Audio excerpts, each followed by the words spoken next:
So I survived the first episode of The Rings of Power. Here is my testimony.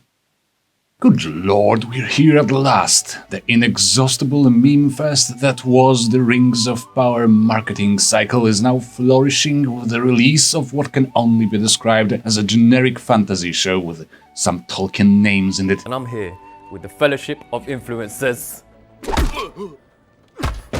And how much better the show would have been if it actually was a generic fantasy show instead of trying to adapt the source material the self-professed screenwriters have no rights to adapt, nor do they have the understanding of Middle-earth good enough to improvise a story set there. How much better would it be if it simply took place in Dungeons and Dragons, Faerun? You could have all the skin tones that exist in the modern Los Angeles and many others, and all the warrior princesses your little heart desires, without the need for the cringy and stale and fruitless and virtue-signally discussions. You could have all sorts of cultures and landscapes pretty much improvised as you write the story, but without putting a recognizable brand on it, you would probably make slightly less money, am I right, you soulless petty I am getting way ahead of myself, though. Spoiler warning for the selected few who actually care about the Rings of Power. Spoilers. We open up with an absolutely gorgeous, beautifully shot cinematic sequence of Galadriel's childhood, apparently in Valinor. After a somewhat touching but horribly written discussion with her brother about discerning good from evil, he tells her he won't always be around to impart his wisdom. Oi! What exactly do you mean by that? Because I don't know if the writers told you, but you basically already live in the afterlife land. You also are elves, so you know, if anything happens to you at any point, you may just decide, go back. You are freaking elves. You guys are properly immortal.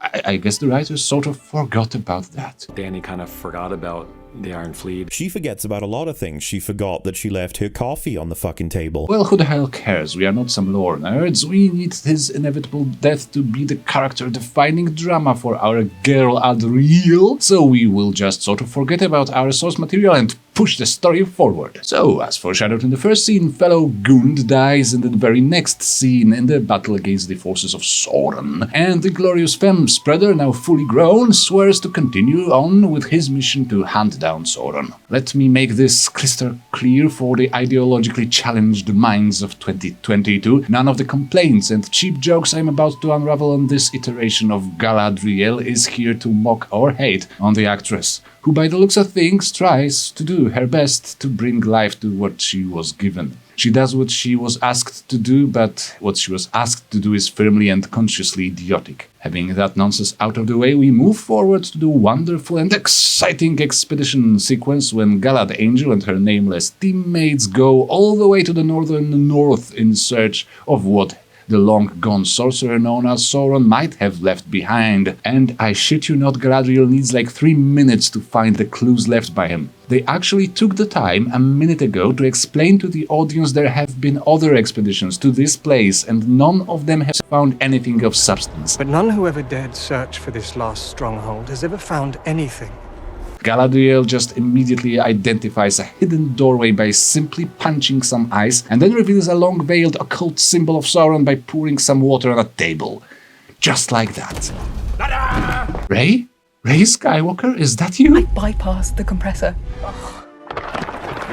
Then there is a flashy troll fight scene which cannot really engage the audience, as we have not had a chance to get attached to these people or even to know them. Xena, the warrior princess, of course destroys the troll by herself because her team of pesky men is apparently utterly incompetent. Then she proclaims they need to go further north, and the incompetent team justifiably refuses to follow. Okay, it is a minor nitpick, but what the hell are you doing by putting your swords down on the ground when defying your strong female lord? Are you surrendering? Are they hair swords by some ancient custom? You are signaling surrender while inciting a rebellion. What the hell is going on? Nevertheless, John of Derp decides to go forward, alone. And scene. Wouldn't it be a great setup for at least a few of this show's many characters if we simply followed this expedition for longer? If it lasted for the entire episode, or at least half of it, we would actually get to know these people while paying an homage to the Fellowship of the Ring. We would have plenty of time for exposition dumps when the Fellowship comes and plans the next day of the journey. But no, we have to jump from place to place like we suffer from a severe sugar overdose and dangle the keys of 100 familiar places in front of the audience so they know our show is indeed expensive. Who knows, maybe we could even have Elrond on the team.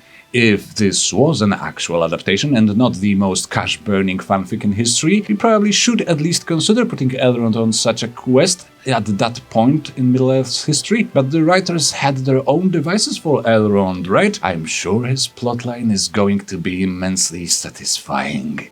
Just a fool's hope. Also, speaking of which, where the fuck is Celeborn in all this? Why is Galadriel's love for the ages not even mentioned? I mean, at this point they already had a daughter, most likely, if the original timeline even matters to you, and I know it doesn't. And since you insist on having a stunning and brave single mother character in this show, I don't know, you could maybe make your main hero a single mother at one point in the story. Did you just get rid of him because you thought you need a Joan of Arc vibe to her? Because you can't write a story not centered around a mental freaking teenager. Peter Jackson's trilogy gave Celeborn as much as 2 fucking lines, and here we won't even acknowledge his existence? Lots of cunts. The original Celeborn was one of the first to fight against Sauron once his disguise as the Lord of Gifts was compromised or abandoned. He stood by his wife in her many travels across Middle-earth. He is not something you sort of forget about. Anyway, moving on, we have the introduction of the Harfoots into this story. They are hobbits, in size, mentality, and even name, because Harfoots in the books are simply one of the 3 original hobbit tribes. No matter how the writers are trying to bend and twist their minds around it, they are hobbits, literal millennia ahead of the schedule. They are a small, isolated, cheerful community of goofballs, a small, isolated gene pool that is also apparently very diverse genetically. I will do my best not to mention it again. At least there was an attempt at showing how and why they have not yet been discovered by other cultures and peoples. They can apparently camouflage their entire village in a matter of seconds. At any rate, they are just hobbits, as charming and careless as we know them from their Shire days, except these are not their Shire days. They are a half-nomadic tribe. They wouldn't survive a year with that blissfully unaware mindset of later generations. And then we meet young Ned Stark, one of the great many shampoo commercials from this show. Watch out, he can actually be somewhat likable at times. He is writing a speech for the High King Gil-Galad. This is going to be extremely important so fucking soon. Some sort of a maiden or a servant interrupts his work, and he says, very humorously and charmingly, he wished not to be found. Then he learns Galadotron arrived and is visibly happy about it. Very visibly very happy. This will be important even fucking sooner. So we won't see what happened to Lady Lord Galador after her fellowship abandoned her in that evil fortress. Great, excellent freaking writing, guys. You insist so much on portraying her as this stubborn, unyielding warrior just to miss out on the best opportunity you've had so far to really put those qualities into action. Good shit. Keep it going. Maybe we can even go through the entire episode without any character development. Wouldn't that be so nice and easy to write? So Ned Stark meets Galadriel, and they have the dialogue scene that the Amazon's marketing team in their infinite wisdom decided to use extensively in the freaking trailers. She boasts of being covered in troll's blood and suffering from frostbite, while wearing a gorgeous ethereal dress and being completely immaculate and radiant. It's almost as if someone is trying to squeeze 2 completely different characters in one person. I wonder why. After a very brief but kind welcome, they discuss politics. We learn a few things here. We learn that warrior Galandator actually needs to ask Ned for an audience with the king. If she was the actual Galadriel and not some wine mom's self-insert, she would have been already respected enough and simply walk into the throne room and say hi. I mean, provided the king was busy, she would probably wait a bit because of not being a teenage girl's power fantasy, but she totally could. But we do need some obstacles in her story arc, so we just make one up. We could have just picked one naturally from where the story was going a few seconds ago, but no, let's explore the inner workings of this elven kingdom, and boy oh boy does this kingdom make sense or not. The answer is not. Also, even with this iteration of Galadriel, is she the commander of the northern armies or not? Why the hell must one of the king's top generals beg a freaking speechwriter for permission to see the king in person? What is her title? How did she acquire it? Does it come with any privileges at all? Is she or is she not considered aristocracy in this hierarchical society? What the hell is going on? Please tell me, please. So they discuss Galadkaren's next expedition, and young Ned Stark tries to convince her to stop searching for the enemy of all life, because Ned is just sloppy like that. Ned Stark then asks her about her past expedition. "I want to hear about you and your harrowing journey," he says, to which she replies, out of the fucking blue, "Elrond, you really have become a politician." Karen, excuse my ungodly mansplaining, but you are not making much sense. What on earth leads you from that friendly question to this bizarre conclusion? Is someone making you say those things? What is particularly silly about this particular writing choice is that it could easily have been improved by simply removing one or two takes from the preceding scenes. We saw young Ned's face genuinely and honestly happy at the news of Galadriel's arrival. We have no reasons to suspect manipulation from this cheerful, charming boy yet, so now when your strong female Galadotron accuses him of manipulation so suddenly, you don't make her seem strong. Just freaking annoying and paranoid. Would the actual Galadriel be so readily disrespectful and suspicious of her friend of God knows how many years? No, unlikely. The radiant and magical elven lady wouldn't need to be. She would read his freaking mind and show him the reasons why he is wrong by encouraging the best in him. Nobody would even count on deceiving her. And no, it doesn't matter if she's much younger than in the Jackson's trilogy, because she's still very, very old by human standards. It's still a lot of time to gain wisdom. But who the fuck cares? The actual Galadriel wouldn't need a fucking sword either, or the fucking clunky Renaissance fair armor they made her wear.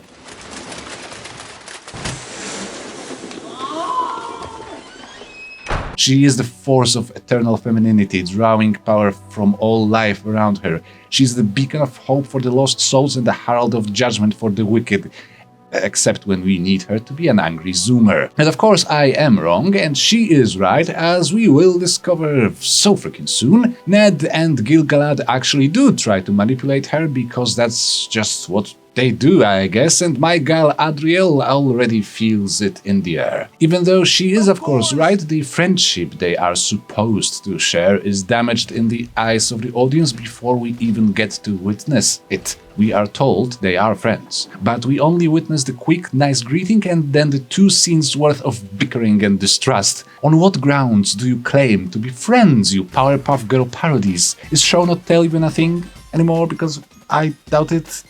Jesus Christ. Ned Stark then discloses the king is disappointed by her insistence on finding the enemy of all life, but have chosen to be merciful this time and show her gratitude for her courage instead of punishing her insolence. So before even our first meeting with the majestic and legendary elven king, the Gil-Galad who in the actual Middle-earth would fight Sauron at all cost and to the last elf, well, that pivotal character of the ancient history of elvenkind is a little bit of a dick. I'm sure Galadher will femsplain the reality of evil to him at some point in the future. We then cut to I can't believe it's not hobbits and they do fuck all, so let's move on to the next scene.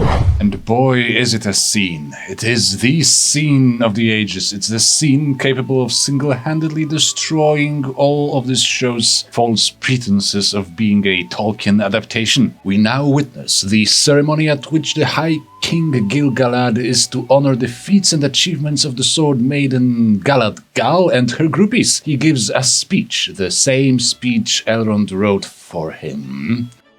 Excuse me, is this the real life or is this just fantasy? Apparently this immortal, wise king is incapable of improvising a neat speech himself. Am I supposed to believe now that Aragorn was sitting in the Tower of Ithilien on the eve of the Battle of Blackgates, painstakingly drafting his "this is not this day" speech? Is this really the first information you want the audience to learn about this legendary leader? Well, at least it is very much in line with this painfully forced style of this show's writing. Yes, I have not had a chance to mention it. The show tries so hard to sound archaic and Tolkien-like it makes the simplest of conversations convoluted. This is not how it works, boys. People in Lord of the Rings speak in a variety of styles, some more antiquated than others, some more poetic than others, and you can still have the necessary degree of simplicity even while being poetic. You don't need to force it, you just imagine how a given character would speak and you just go. This is a good sword. Meanwhile, here we have a little linguistic pretzel-like abomination in every other scene. Were there healers among your kind? But we call them artificers. And most wounds to our bodies heal of their own accord, so it is their labor instead to render hidden truths as works of beauty. For beauty has great power to heal the soul. These soldiers have swept across crag and crevice, washing away the last remnants of our enemy like a spring rain over the bones of a spoilt carcass. Elves have forests to protect. Dwarfs their mines. Men their fields of grain. Even trees have to worry about the soil beneath their roots. But we Harfoots are free from the worries of the wide world. We are but ripples in a long, long stream. So do all who live to see such times, but that is not in theirs. But moving back to the glorious scene, Gil-Galad embarrasses himself with a pre-written speech disclosing the great honor he is about to bestow on Galadriel. He sends her off to the Undying Lands as a reward for her accomplishments in proving that the war against darkness is over. I do not the fuck know these elves. Hashtag not my elves. Do you realize, you abominable tyrant, that this is not your honor to give? You monumental skunk! Who the fuck forced you to say these things? The invitation to the Undying Lands extends to all the elves ever. It is between my Galadriel and the Valar when and if she decides to go there. This is not Tolkien. These are not Tolkien elves. Why the fuck would a fucking warlord get to decide who gets to visit the afterlife land? This makes no bloody sense. Also, do you know she can just come back from there if that's what she wants? You do realize that, right? You will not get rid of her this way. You will only make her wiser, dude. Which, in hindsight, seems like a good idea. I get you now, lad. Also, did you just really, seriously, turn the mythical afterlife realm of all elves into Australia, basically? Michael Baldwin, this is Bruce. Michael Baldwin, this is Bruce. Michael Baldwin, this is Bruce. Is your name not Bruce, then? No, it's Michael. That's going to cause a little confusion. The realm of angels and gods is now a dead-end job for the politically inconvenient. What possessed you guys to write this abomination? How are these people elves? So, my lad Rey Skywalker was duped and exiled. Could someone please explain to me where the fuck is Celeborn in all of this? Then we see young Ned Stark yet again visibly and earnestly happy for my lad Rey. That's at least what his acting suggests. No shame, no remorse, not even a cold look, as if he actually believed this was the best course of action for my lad Riel. Except how do you honestly believe that after your previous conversation? Was the director asleep? Captain Galad Karen then gives him an angry look and he understands he messed up. Jesus, what a fucking friendship. Ned, why were you so Elijah Wood happy when she arrived? Everything you do and everything you say just pisses her off. Then we have some fireworks. Stop poaching for a much better story, by the way. And these two screenwriting abominations have yet another charming exchange. It's the infamous one from the trailers, when these two immortal, unimaginably wise creatures bitch about which one of them is more traumatized. I'm grateful you have not known evil as I have.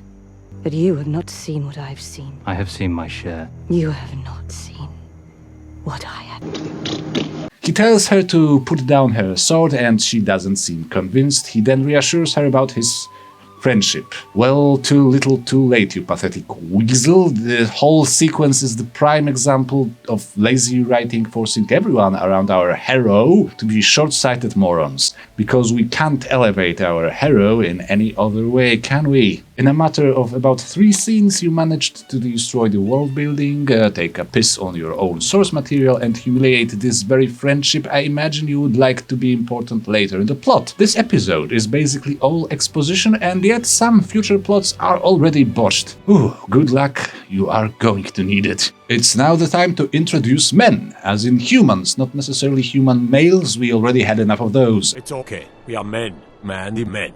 We are men. Manly men. We have another small and seemingly isolated yet very diverse Hamlet. Then we have the long-awaited introduction of Don Lemon. And I must say, his character, the Elven Ranger keeping an eye out on these humans, is actually somewhat likable. So that makes at least 2 marginally likable characters. It is much more than expected. I am thrilled. Arondir, that's Don Lemon's character, is quickly shown as noble, composed, and respectful. A racist drunkard insults him and all the elves while knocking a cup full of liquid from the bartender's hand. The bartender tries to hit him and Don Lemon stops bartender's hand. He defends a guy who just insulted him. He remains calm throughout the entire ordeal. Later on, he clearly has his doubts when his superior shows signs of an anti-human racism. Wow, pretty noble there, Arondir. Watchful, patient, and noble, much like the elves should be. I wonder why the iconic elven characters written by Tolkien are not really portrayed this way. Surely it has nothing to do with the levels of melanin in the actor's skin. That would be just so childish. It has even less to do, I am even more sure, with the adolescent narcissistic need of the writers to elevate their original characters over those written by J.R.R. Tolkien. That would be just utterly insane for someone claiming to adapt Tolkien. Really, we have learned time and time again this sort of cheap-shot deconstruction and subversion creates awfully boring, disjointed stories, right? Right? Anyway, Don Lemon starts some important conversations and his love to a single mother activist is revealed to the audience. What? You think I am pushing it too far by calling Bronwyn the healer an activist? Maybe I am unnecessarily politicizing this Rant-a-View while complaining about the show's political undertones. Well, allow me to quote the actress portraying Bronwyn as well as some other people from the cast, and then you can decide for yourself who is actually forcing what. I call Bronwyn the fantastical version of myself because she's an activist of kinds. I'm an activist, and particularly in this day and age, to have a woman with no superpowers. She has no superpowers, keep in mind. Okay, no, wait. Healing is a superpower. That's true. And motherhood is a superpower. Exactly. Disa, the first female dwarf that we have ever seen on any screen. The first female dwarf that we have ever seen in the works of Tolkien. And I have the honor to host that revolutionary moment. The showrunners note that Tolkien never wanted his stories to directly echo real-world politics, and they feel the same way about the Rings of Power. Still, Payne points out there is something deeply relatable and timely about the anxieties and political divisiveness racking this fictional island of Numenor. Moving on, it is pointed out to Arondir that the romantic relationships between elves and humans are extremely rare and don't end up very well. He doesn't seem to care that much, and neither does the audience. Then we have another important conversation when it is revealed to us that these people here, as in the human culture these elves are currently overseeing, were once the allies of the Dark Lord Sauron. It is actually not the worst scene, mainly because it actually attempts some world building. Quite unfortunately for Arondir, the Elven Watch he is a part of is just now being disbanded after a period of 79 years. So I take it he had a whole story, a whole life here in this foreign land scarred by evil before he met Bronwyn. Nevertheless, his love to Bronwyn is more or less everything we learn about him except his generally kind and noble heart. Funny how it's completely fine when you treat male characters this way. It is also a missed opportunity for actually going deeper into one of this show's many plots. That's a pattern at this point. Then we discover Bronwyn has a son, Arondir drops by to say bye, and a random farmer brings her a cow to heal. The cow's milk has been turned into black oily goo, so it can pretty much only mean Sauron is still alive and ready to plot the destruction of Middle-earth. Our Galadriel was right all along, to the surprise of absolutely no one. Anyway, the cow apparently recently strayed far to the east, so orcs are involved obviously, and Arondir decides to go there and investigate. And Bronwyn then just instantly decides to go with him. Off fucking camera. You are the only parent of your only son. You are these people's apparently only healer.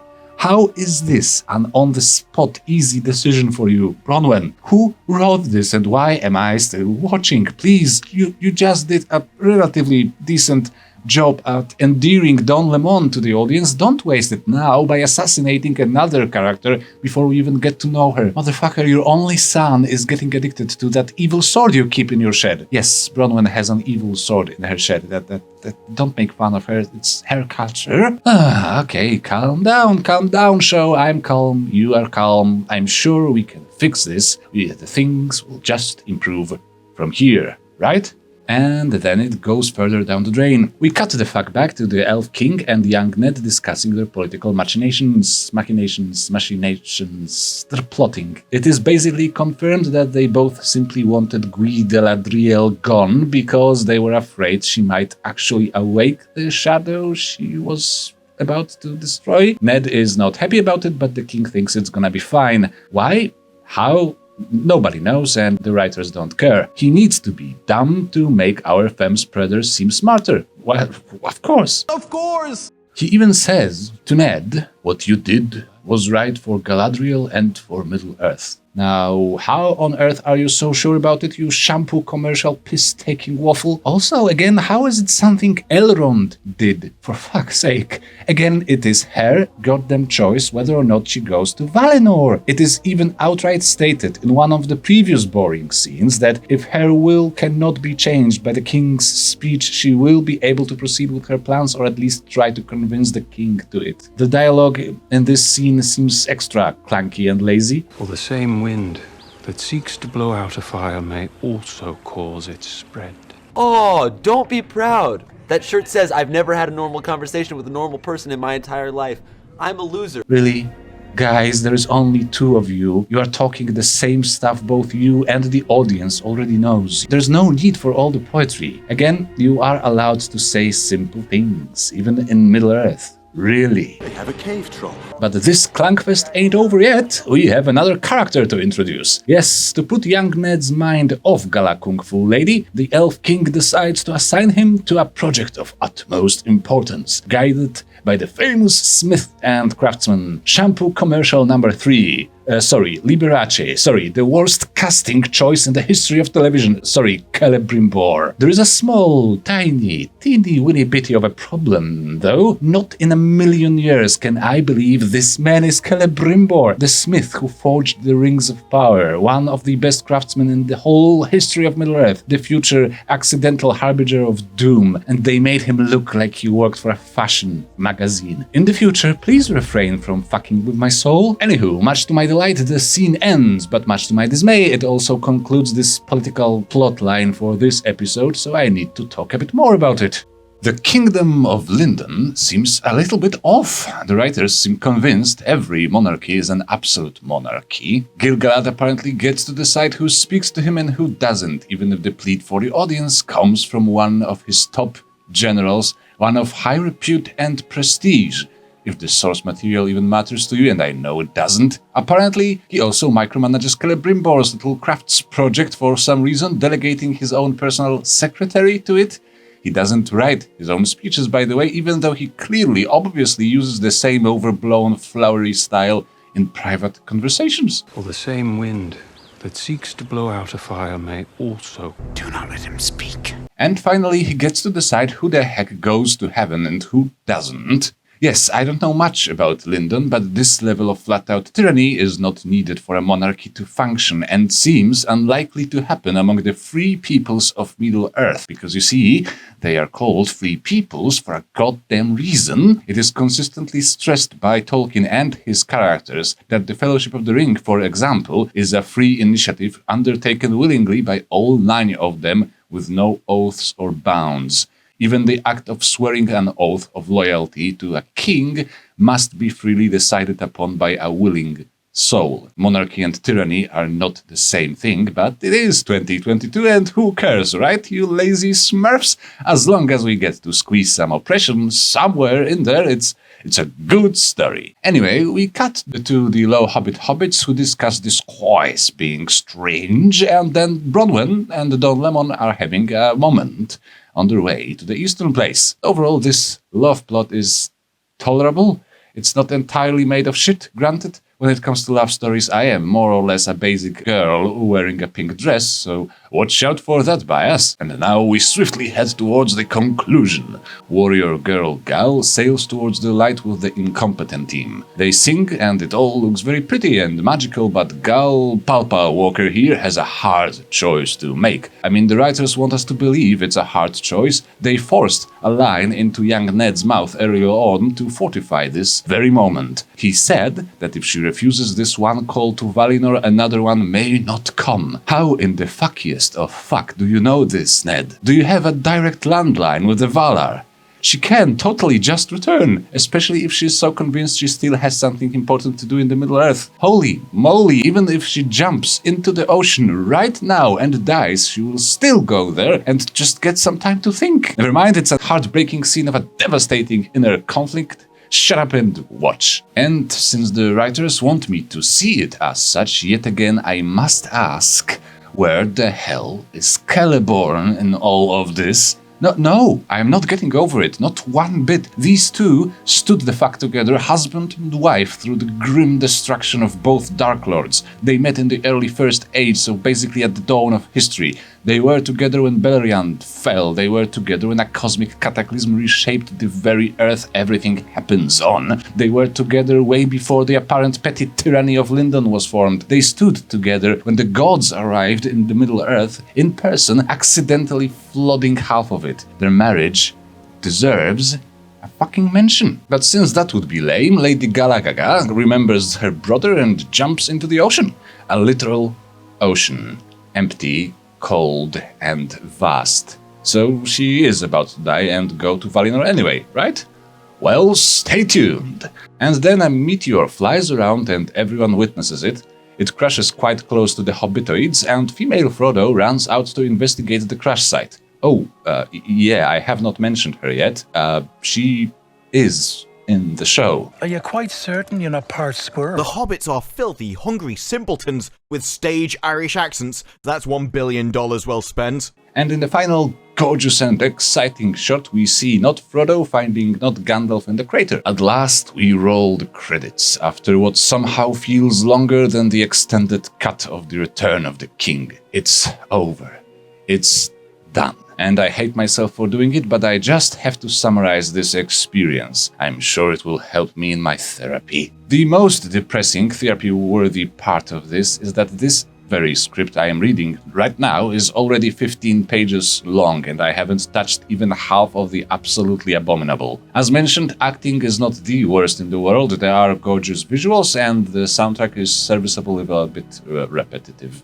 Don Lemon, young Ned, and Gal at Law are doing whatever is in their power to put some soul into the brain-dead awkward lines they were given. Morphet Clark is capable of emoting. In fact, she acts so much she overacts at times, but the enlightened directors of this 1 hour-long stream of sludge gave her just 1 or 2 directions for all of it.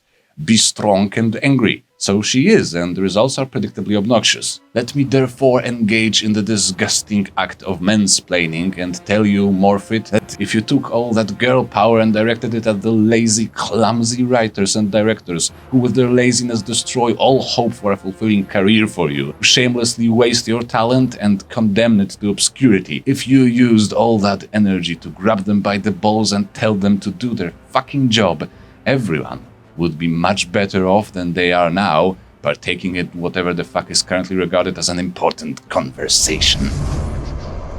The root of your problems is in the writer's room. Go activist yourself away there. You've got to do better, Senator. There is no way for me to really like, dislike, or even know any of these characters, old or new, because the writers decided it would be fun to skip all the character-defining moments of trial and hard choice and instead focus on bloat. We don't get to see Galadriel alone in the far north, losing her mind in the hopeless pursuit. We don't witness Elrond deciding with heavy heart to exile his friend of many years into Golden Australia. And we don't get to see what she has seen. But for whatever reason, we need to see the Hobbitoids. I am now left with just one point of so-called interest, one that I would rather not talk about ever.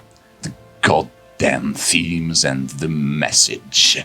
You know the message, right? The same message half of the shows and movies is about these days. Clearly, you cannot be more on the nose with Starbucks-dwelling feminism than what this script does to Galadriel. Galadriel, who has been the image of soul-mending, hope-inducing femininity, reduced to an angry, vengeance-ridden tomboy covered in troll piss and dog bites or whatever. How can you not see you are being so counterproductive to your girl power message? It's as if your heroine can only be valuable to you if she behaves and acts like a testosterone stereotype. The OG Galadriel would laugh at you. Gently. Arwen would hug you and heal your broken soul. Eowyn would fucking boink you in the head with the pommel of her sword for talking nonsense. Who on earth is empowered by a cardboard cutout of Rey Palpatine? And there are these two scheming men LARPing as Elrond and Gil-Galad, concocting a plan to take the strong female out of the picture. Do they have any specific reason for it? Are they perhaps concerned that vengeance as a guiding spirit for her actions may at some point poison her character? Do they know or care if she was or wasn't right in her pursuit of Sauron? Yeah, I know there is a throwaway line for it, but does Gil-Galad actually know anything specific, any details at all about Sauron's current status? Doesn't matter, we have a message to convey, I guess. We're introduced to the first black elf. We're introduced to the first female dwarf. Now, diversity is going to mean so much to like me personally because it's getting that representation in Middle-earth. Oh, hey, there's someone that looks just like me. In the original film series, which I absolutely adored, but there are not many women in it, and the three women who are in it never speak to one another. Girl, Galadriel. Yeah, if like Sauron is hot, I feel like people will be like, I can fix him. Fuck! Or maybe we'll discover later that Gil-Galad is even dumber and eviler than we suspect. Who knows? See, this is what happens when you force your putrid high school allegory onto a story that doesn't match up with it whatsoever. No place for character development, no room for a surprise, no room for the writers even to challenge and test their own beliefs. Just the angry oatmeal of a stale slogan. And at that, the Elven society of the Second Age seems pretty egalitarian. I mean, not only do they have a female general in the highest echelons of the military, but no one, not even her childhood bully, makes any fuss about it. Everyone refers to her by her military honors. Nobody has any doubts about her being the best choice for the job. And so, I take it women warlords are pretty common. Great. Good for you, but in that case, why are all the servants of the court exclusively female? I mean, really, all the background service workers in Lindon are thinly veiled young women. That's not the case even for the real Middle Ages, so only the high-paying jobs are egalitarian? The low-paying entry-level jobs are for women only. Oh my god. It really is modern Los Angeles, isn't it? You know what? Scratch that about the message. Even that is mistreated by these so-called writers. Both the message and the source material and the acting is completely botched by just laziness, I guess. But of course, being the long-time Tolkien reader, I feel the most for the source material. The life's work of an English professor who witnessed and lived through both world wars. The artistic achievement of an unmatched quality despite so many authors trying. The mythology for England accidentally developing into the mythology for all of the Western civilization and for everyone else capable of hope. All of it has been ceremonially butchered in front of our very eyes, smashed, cut and disfigured until it fits in with the image of two overgrown teenagers bitching about who has suffered more trauma, with a grace and finesse comparable only to the show's dialogue writing. The dreams and hopes of that professor were humiliated and subdued to the endless repetition of the same old fucking slogan. Truly, the Middle-earth story for this generation. You are obliged, any author I imagine, is obliged to call on his stock, private stock. Is this another word for what Freud would call the unconscious? No. No, I didn't think it was. No, both. What is himself, both, no doubt, what he inherits, his unconscious, and what he has as part of his mental makeup and reading, his memory. But he may not have the object of revealing that, or lecturing to anybody, or even trying to put forward his view as a total one or a good one. Let's avoid the word lecture for a moment, because it suggests a propagandist work, and I don't think anybody is really talking about that. Well, they have been, so perhaps... well, I'm not, and you're not, so let's not. No, good.